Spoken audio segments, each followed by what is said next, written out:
शाजापुर में गरजे मंत्री सुरेश खन्ना। नारी शक्ति वंदन और वन नेशन वन इलेक्शन पर कही बड़ी बात।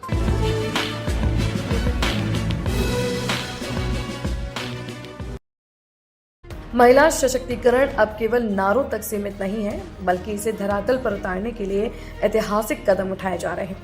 शाजापुर में उत्तर प्रदेश सरकार के वित्त एवं संसदीय कार्य मंत्री सुरेश कुमार खन्ना ने नारी शक्ति वंदन अधिनियम का गेम चेंजर बताया है।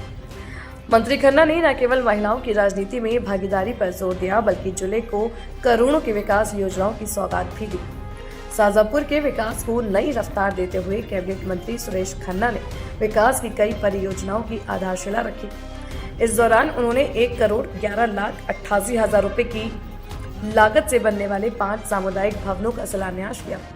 साथ ही चक भेटारा गांव की बिजली समस्या को दूर करने के लिए 33/11 केवी क्षमता के नए विद्युत सब स्टेशन का भूमि पूजन भी किया है। कार्यक्रम को संबोधित करते हुए मंत्री खन्ना ने केंद्र सरकार के नारी शक्ति वंदन अधिनियम की जमकर सराहना की। उन्होंने कहा कि यह कानून देश की राजनीति में महिलाओं की भूमिका को निर्णायक बनाएगा। मंत्री ने स्पष्ट किया कि संवैधानिक प्रक्रियाओं के साथ साल 2029 तक इसे लागू करने का लक्ष्य है।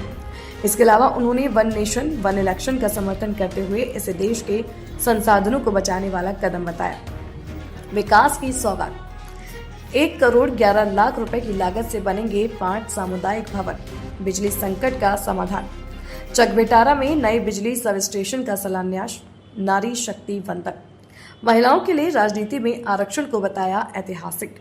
बड़ा लक्ष्य, 2029 तक अधिनियम को पूरी तरह लागू करने की तैयारी। नारी शक्ति वंदन अधिनियम तो पास हो चुका है।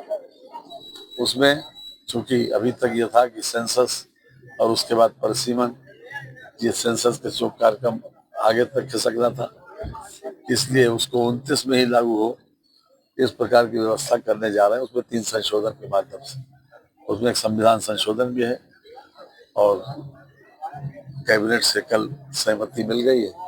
उसके बाद विधानसभा का सत्र विशेष बुलाया गया है।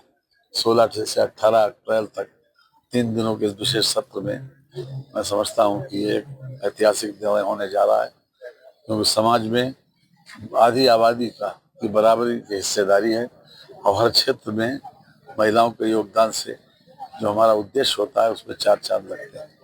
इसलिए महिलाओं का जो हमारा प्रशासन में, जनप्रतिनिधि के क्षेत्र में, उनका भी योगदान बराबर से हो, MLA MP के रूप में, इस अपेक्षा के साथ उसको पारित किया गया है और हम उम्मीद करते हैं कि 16 से 18 के बीच में इन विकास कार्यों और केंद्र की योजनाओं के प्रति मंत्री खन्ना के उत्साह ने यह साफ कर दिया है कि सरकार का फोकस आधी आबादी के सम्मान और बुनियादी ढांचे की मजबूती पर है।